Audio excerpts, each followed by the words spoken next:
it is. 94 Feet of Life. We're going to give you this hoop game. Just want to let you know this is brought to you by Ball U Academy. You can see the background. A lot of kids getting trained. A lot of good work being done. We just getting started and scratching the surface, trying to figure out how we can do this during this pandemic.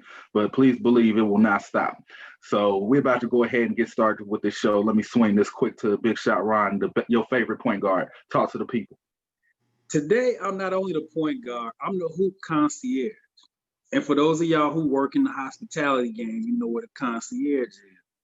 Because the Lakers are up 3-1. If they win this game Friday night, get them bags checked, turn in them room keys, your shuttle's outside. So we're going to get right into it. You know who this is. Trav, MJ, J-Ham. Hopefully our big homie Germ going to jump in with us in a couple minutes. Fellas, game 5. Ham, I'm going to refer to you. I feel like we never start with you. So we're going to start with you today. Ham, observations from game 4. And is there anything Miami can do to push this to at least a game 6 on Sunday? Or is it time for everybody to get their bags packed? One part of me is on Teddy P. Turn off the lights. Let's get on out of here. But Miami's not going to lay down, man. You know, they're going to continue to scrap, fight, claw. That's just not in their nature, you know. So they're going to battle it out. I think they're going to leave it on the floor regardless of what we get in game 5 tomorrow night. I'm hoping for game 6 because I really don't want to be subjected to watch the Vikings on Sunday Night Football. Granted, they play the Seahawks, but I can deal with that part. But I'm not really into, as you call them, Kirk Cameron cousins. You know what I'm saying? We can't deal with that.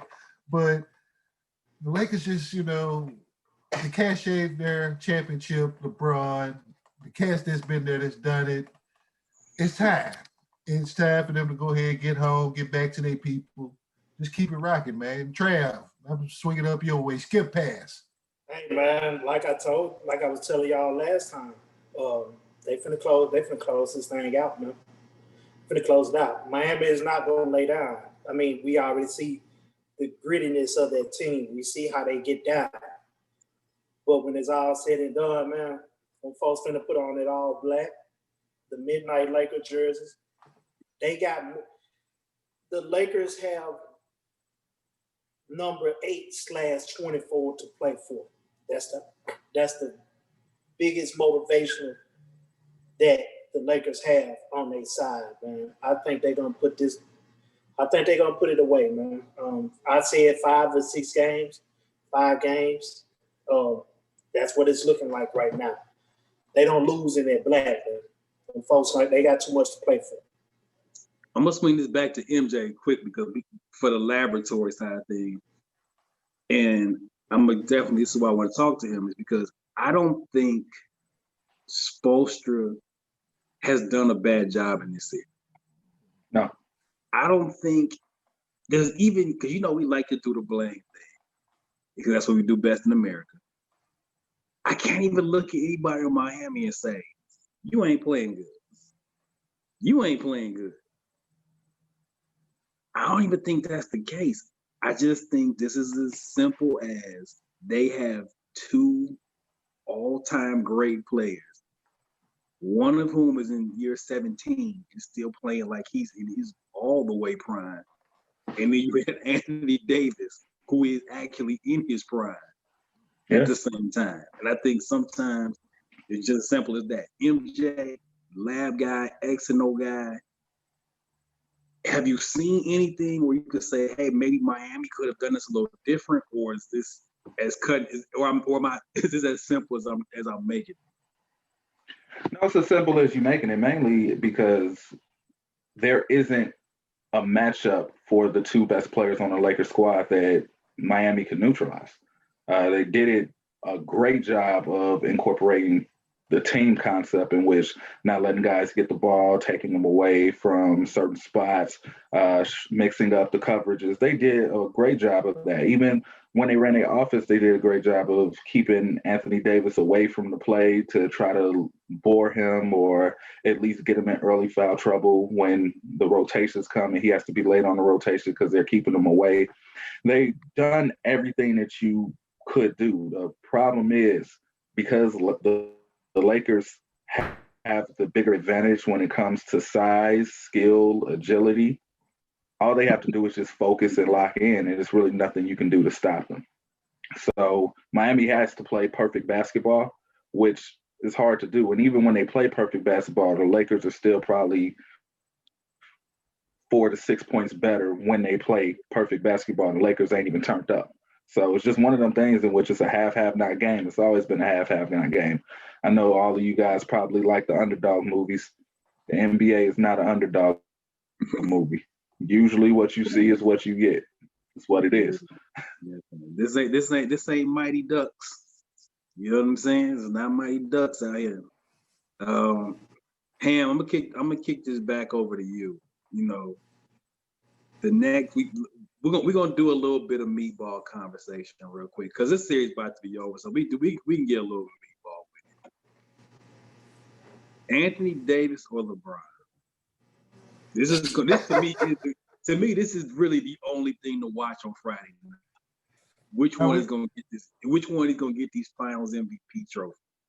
Oh, bro. For you? Well. For me, who's been that in the series? I'm gonna be straight up. Y'all might say I'm weak for this. I'm not against co-finals MVP.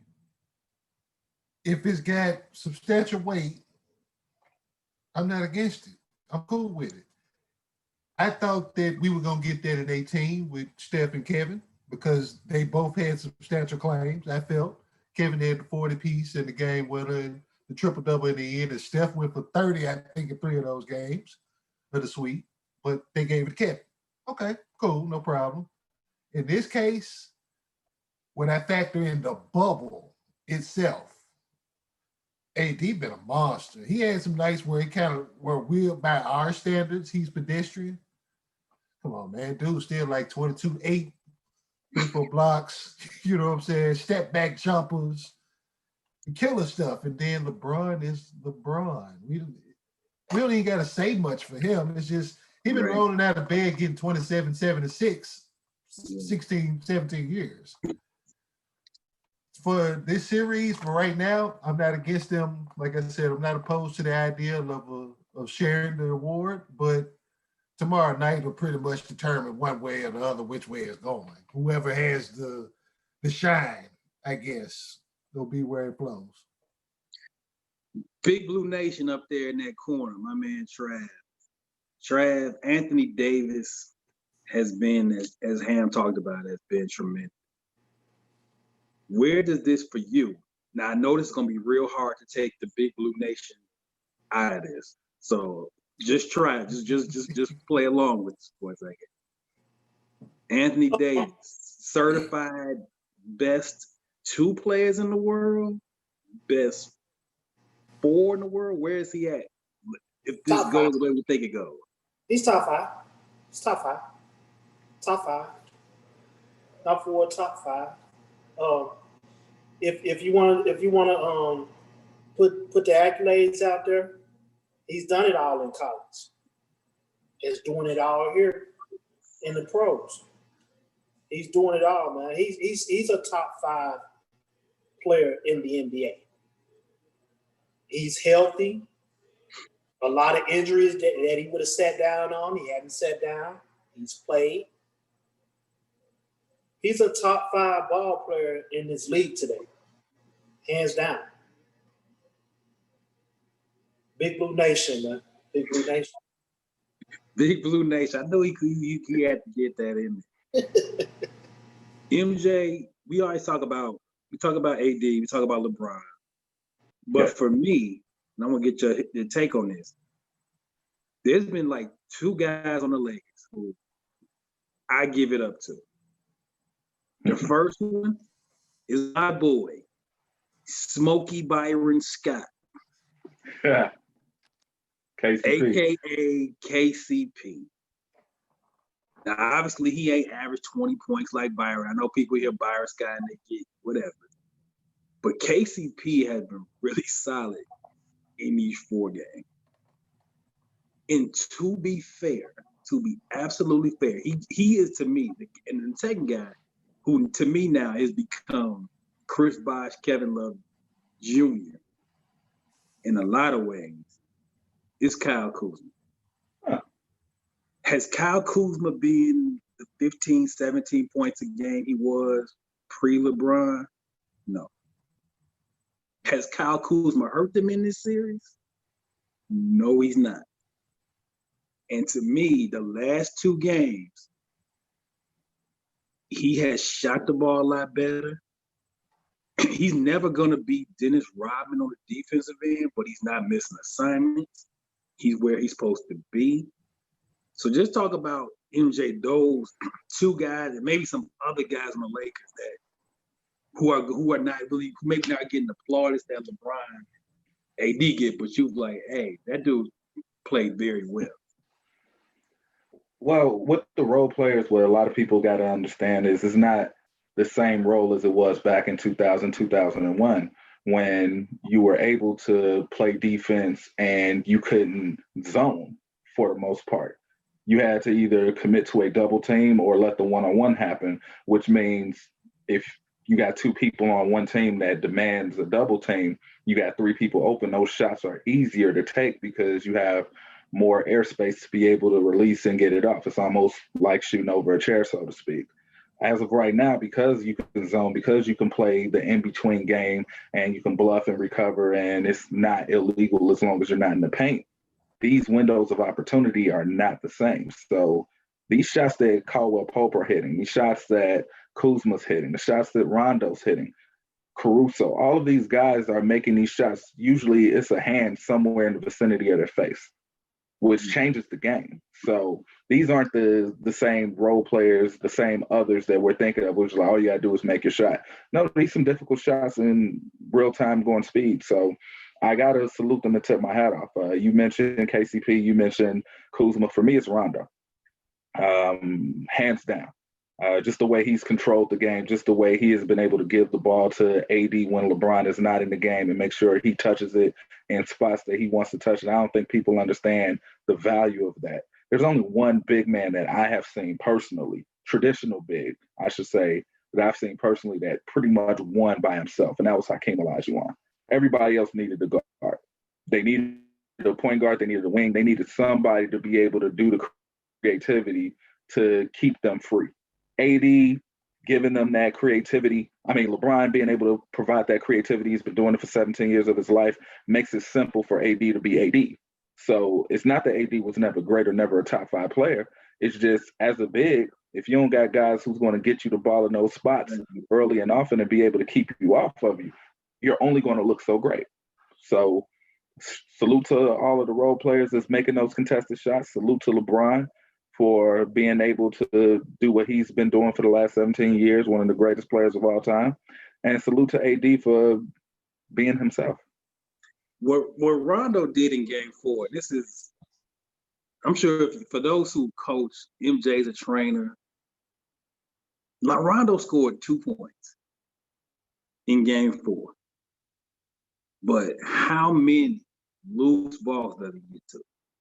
How many I think he had like 3 offensive rebounds that just to keep a possession alive, and just does these little things that it's not gonna make ESPN, it ain't gonna make the highlights, but it's just these little things that he does every night. Ham, I'm gonna swing this back to you because we like to call Ham World Book. You know what I'm saying? Encyclopedia Britannica, because his memory is unbelievable. Ham, have you seen, this to me is the best defense I've seen play in a really long time in the final. The Lakers, maybe a couple games early, weren't quite there, but they're probably last 10 games in this playoff, they have pretty much turned the water off on everybody. Talk about the Lakers as a defensive unit, and maybe based on some things that we've seen in the past, because I was kind of thinking this the other night, I don't think in the last 10 years I've seen a team play this level of defense this many games in a row. Especially when you mentioned that last part. This stretch hit that many games, consecutive. I don't think we have either, but I go back, especially within the last decade, I can go back to the '08 Celtics who had the capabilities to string it that way, with the personnel and whatnot. Even the Laker teams that repeated with Kobe could get down, because one of them had Ron. He had Ron and Kobe on the perimeter. You got Lamar, what I'm saying? And Fish would check up. You got those kind. I'm never going to dismiss 2011 with Dallas simply because they just executed their plan. They ran the zone. They sent LeBron left, sent him to the corner, got the ball out of his hands. They was in the zone front. It worked. You can't do it on them no more, but it worked. It was monumental. But to go back, man, we might have to go back further than a decade. we may have to go back to Detroit, because we go back to 2004, they didn't play a bad game at all in that 5-game win against the Lakers. They guarded well. They put everything in the mud.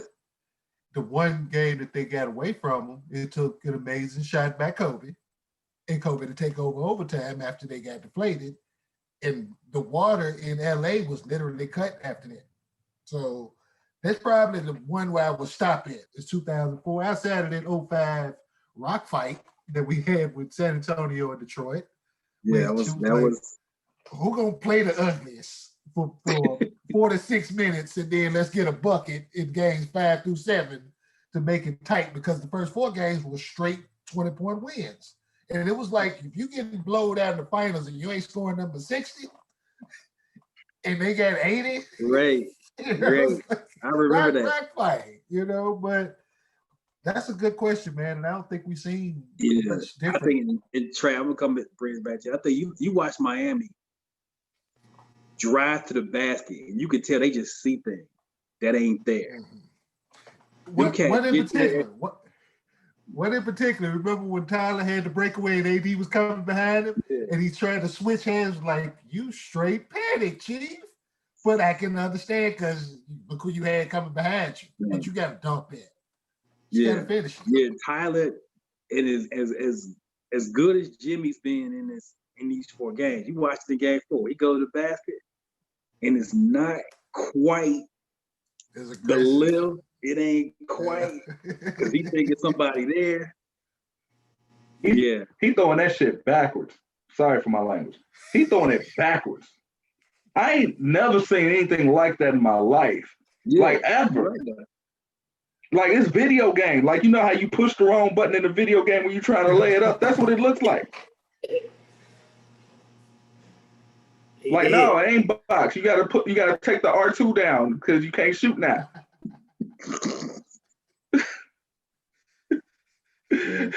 They got the be throwing beyond that, but he be hitting it on point. So it's almost like his pass is a 97 on the game, so it still hit him where it's supposed to be, but he just throwing it like how you know Athletic was gonna be there?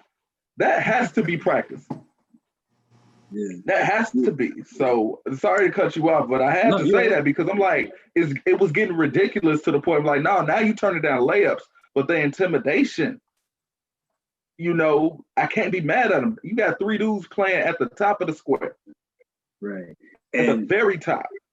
Trav, jump in, because I'm watching cats, like you say, I'm watching cats turn layup there. Like, get there. We said this all along. We said this. Yeah.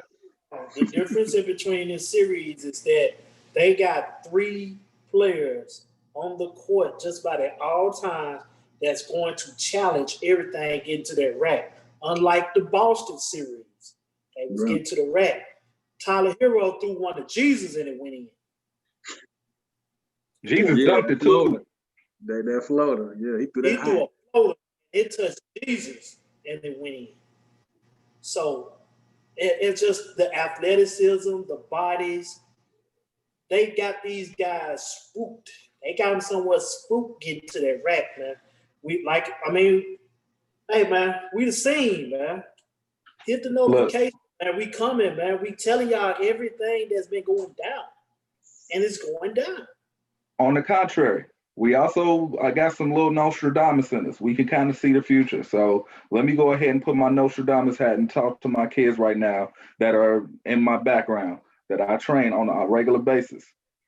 Y'all see what's going on. If the Lakers when the Lakers win this title, it is going to turn back into drafting guys who are 6'9" or 6'11", who is playing 20 feet above the rim. Right now, get in the lab, work on your 20-footer, your 18-footer, and work on your floater. You saw how high Tyler Hero had to throw it up. Work on it. For your left hand layup or offhand layup should not be anything below the top of the square. It might still get pinned. That's how real the game has got. The game has gotten real. It might still get pinned. But learn that backboard ain't no more jelly. Nah, you need apple butter. It's real out here, man. It's real out here, man. Above the square. That ball should be above the square no matter what you do. Yeah. That, and we talked, and MJ and Jerem talked about this 2 rounds ago. That 3 to 10 footer. That 3 to 10 footer that Miami is unwilling to shoot. That's the shot that you're gonna have to take, because you get anywhere near that rim. Jimmy when Jimmy hit them 40 points, that was the shot he was. That's the shot he took. Hit the 40. That was the shot he was killing. He was putting them on their back. He was getting into that paint, getting that little shove on their left or right shoulder, develop that little space. But that's where Jimmy was eating. Jimmy ate 40 points off that 3 to 10 foot range. Yep. Man, I love my squad. Yeah. And that's the shot that you have to be taking. Because if you get any closer, they sending that back. That's getting sent back, or you gonna throw up something ugly, and we going another way. Especially with, as we noted, how unchristian like Dwight has been. Since the playoffs are started, man. Hey, Dwight is the only. Hey, Dwight been playing like a hotel. Dwight been playing ball. He don't care no more. He been playing. Dwight ain't eating pork right now. He playing like a hotel though. Hey, Dwight ain't eating pork right now. Dwight got on the dashiki. Umar Howard, baby. Dwight probably pledged to the same dude that Jobu. He pledged to Jobu right now, Major League, the little Jobu thing. Dwight on that right now. He is not playing with y'all. Hey, but Big Joe, you don't know nothing about Jobu. I had to get that in. We gonna get him. I don't want to be basketball prejudiced when I say this, but most people who play ball who got dreads, they tend to be some wild players. Yeah. Dwight grew his out. Dwight had the fade. Dwight had the fade and everything. He was the nice guy on Orlando and all these other folks. Of course, he was monster dunking, but I like this Dwight Howard here. This Dwight Howard fits. Number 39. He got the Tia Cooper leg sleeve on. I like it. I like it too. Aggressiveness. He swipes to the Jumbotron. He's doing everything that we want Dwight Howard to do. It's a cool, as a I'm all for, we want everybody to win out here in the street. And for Dwight, if this is gonna be, because this would be like year 16 for Dwight. So Dwight maybe got another year or 2 left, but this not too many. So this is how this is gonna end for Dwight. I'm good with it, because I think he had such a great start to his career. Like Dwight's first 7 years in the league were unbelievable. And then stuff has gone sideways on and off the floor for him for like the last 7 years. And for this to be could be his final landing spot with a chip, I'm good with that. I'm good with that, and he's played his role. He's done the things that he's good at. Protect his rim, grab his ball, be physical. And I remember, for those who used to rock with us on Facebook Live, now that we're on YouTube, I can bring this analogy back. actually compared Dwight Howard to a church girl that wanted to be an Instagram model. Well, now it seems like Dwight has found the sex appeal, but still got Jesus. That's what it seems like. You know, she can wear the belly top, just don't show too much of the belly. You can still be sexy, but you know, show that you still got morals. It's a fine line. It's hard to find it. So, you know, Dwight still, you know, has his dominance, but he's dominating in the ways in which is natural to him. He's just being himself. He ain't trying to do no dream shake. And, you know, shouts out to Hakeem for finessing him out of 100 racks thinking he was going to teach his moves. Shout out to Hakeem. Yo. 1-800 Hakeem. Call me now. That was finesse life. I saw that. He had Brooke Lopez in there. He had all sorts of people in there that should not have been there. Like, you ain't getting Hakeem sauce. I'm sorry. We headed into the off season. So, you know, head to this off season. Unfortunately, you know what that means. Everybody workout video is about to be on deck, which the dream workout, as much as y'all know, Ron loves Elijah Wan. Favorite player ever. I hated them Hakeem workouts, man. I hate every time somebody posts. I was like, here we go. It started with Kobe. I understood it. Then LeBron got in there. I understood it. Even Carmelo getting in there. I understood it. Because Hakeem had the footwork of a wing or a guard. Right. So it made perfect sense. It's perfect. As soon as I saw Dwight, I'm like, eh. Then I saw the Lopez twins. I'm like, oh, nah, y'all chill out. Y'all boy was there. I almost got offended. When Tyson Chandler was hopped in, I'm like, oh, I got offended. Like, I almost got offended. Like, no way, you're not teaching this fall away on the baseline of Tyson Chandler. No offense to Tyson Chandler. You're not teaching that to him. Yeah. No. Way to finesse that money, though. What next? You gonna have Steph Curry teaching centers how to shoot from the half court? Why not? Yeah. Let's just get all this money. That's what we're gonna see this summer, man. It's gonna be Steph Curry and Steph Curry teaching. I don't know who would be somebody. Stanley Wendell Johnson. Carter Jr. Wendell Carter Jr. is gonna be pulling up from half court next year. Watch. Right. With confidence. Remember, y'all, if you on Facebook, 94 Feet of Life for the Facebook group, The Scene, capital T-H-E, Scene in all capital letters here on YouTube. Subscribe, notifications on. We got all the sports covered. And I say we got them all covered. We have all of them covered. So you never know. We even got a wrestling show covered. You know what I'm saying? So yeah, for those that get down with professional wrestling, and that's one of my lanes where I got good stories and feels for that too, for the history part. So look, we got wrestling coming. We got, I think there is a possibility of some boxing, like everything that you need. We got it. We got it right here. We covering the Cambodian hot dog eating contest at this point. Nah, what? And get ready for this talk show, man. It is coming. Get ready for that. So, fellas, we got about 2 minutes left, man. We are gonna have an off-season wrap-up show next. Once this is, we're gonna have an off-season wrap-up show. But just real quick, we're gonna give a little sprinkle of what it's gonna look like. And I'm gonna start with Trav. We just go around the horn. Overall thoughts on the bubble. Just real quick, just as this wraps up, just what you thought of the bubble, period. I liked it. I found a like in the unexpected. I did not like it because of the whole pandemic, but I found myself enjoying it because the game is just bigger. When it's all said and done, the game is just bigger. I found in me to love the game of basketball without fans, just pure hoop. Jay, your just kind of thoughts as we get ready to wrap up the bubble very, very soon, no matter what happens. What did you think about it? They provided the entertainment in a safe fashion. They kept everybody safe. They kept everybody that was in the bubble safe.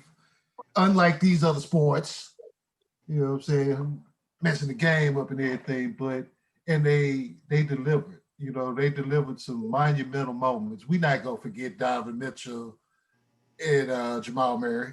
We're not gonna forget Luka and what he brought in. We're not gonna forget that Clippers implosion.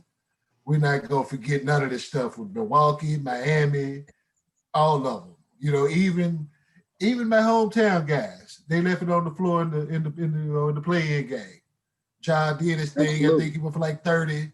You know, so it was just like, yo, they for something that we needed as a culture, they delivered, and they did so safely. That's all I can ask for. MJ, just kind of quick thoughts on the bubble experience. At the rate this going, with these people not wearing masks, we're gonna see this bubble for the next 3 years. Somebody might as well build another one, to be honest with you. I think 2-3 more bubbles should be built because cats ain't acting right. We're only in phase one and we lost 206,000 people. And we're only in phase one. We haven't even got to phase 3 yet, and we're not slowing down in America. Every other place is slowing down. We're not. So I think we need the bubble. And as long as we're able to have a bubble, that means we're able to have sports. As long as we're able to have sports, that means we're able to get some type of peace and unity, even if it's only for 3 hours. Yeah. My thoughts on the bubble is, and I can't wait, and we talk about this off camera all the time. I cannot wait for them Atlantic notifications, Trav's favorite, the Bleacher Report. We get all these articles in about 3 weeks talking about the impact of the bubble on cats. After the fact. After the fact. Now, be very clear, y'all. There is no asterisk on this title. I want to be very clear about this. There is no asterisk. There is no excuse. I think it would be naive to believe this did not have impact in that whole situation. And I think y'all got your notifications and your apps and all that. Wait till you see in about 3 weeks when all these expose articles come out about the experience of the bubble and that it plays. So this is why, to me, the Lakers will be the deserving champion. Or if Miami were to make a miraculous comeback, they would be a deserving champion, because to overcome the obstacle of the bubble and win a chip, you got to give it up. But we'll be back again next week whenever this wraps up. We're gonna recap the season, talk about what should be a very different and interesting off season. Stay tuned. The Scen, 94 Feet of Life, Ron, Trav, Jay, MJ, we out. Take it easy.